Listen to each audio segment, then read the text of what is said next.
এই শোনো, আমাদের যে কবিতাটি প্রচুর পরিমাণে ভাইরাল হয়েছিল তুমি কি দেখেছিলে? আরেকবার শুনবে সেই ভাইরাল কবিতাটি? তবে শোনো, হ্যাঁ, সংক্ষিপ্ত এই জীবনে বহুবার প্রেমে পড়েছি, আর ভালোবেসেছি যে ভালোবাসেনি। যাকে পাওয়ারও থাকে না আশা, ওই আর কি একতরফা ভালোবাসা। আহ, কি বিস্ময়কর তোমার রূপ, তুমি সূর্যের চেয়েও তীব্র। অন্য কাউকে ভালোবাসো আমার দুর্ভাগ্য, তবে তোমায় আমি ভালোবাসি, তুমি ভালোবাসার যোগ্য। মায়াবতী তুমি ফুল, তোমায় দেখিবার ইচ্ছায় মন মস্তিষ্ক হয়ে থাকে ব্যাকুল। আমি তোমাতেই অনুকূল, জানি পুনর্জন্ম হবে না, তবু এ মন হাজার কোটিবার জন্মাতে চায় তোমার ভালোবাসা পাওয়ার আশায়।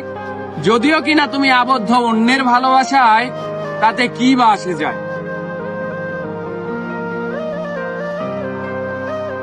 এই শোনো, মায়াবতীকে নিয়ে কিছু লাইন হয়ে যাক, শুনবা? তবে শোনো, হ্যাঁ, এ শহর ঘিরেই রয়েছে প্রেম, আর প্রেমকে ঘিরেই যত পাপ। আমার গল্পের মেয়েটি ছিল মায়াবতী, আমার আকাশে নির্দিষ্ট একখণ্ড চাঁদ। বহুদিন ধরে আমার এই চোখ জোড়া তাকে দেখে না, শুনেছি সেও নাকি আগের মতো আমায় আর মনে রাখে না।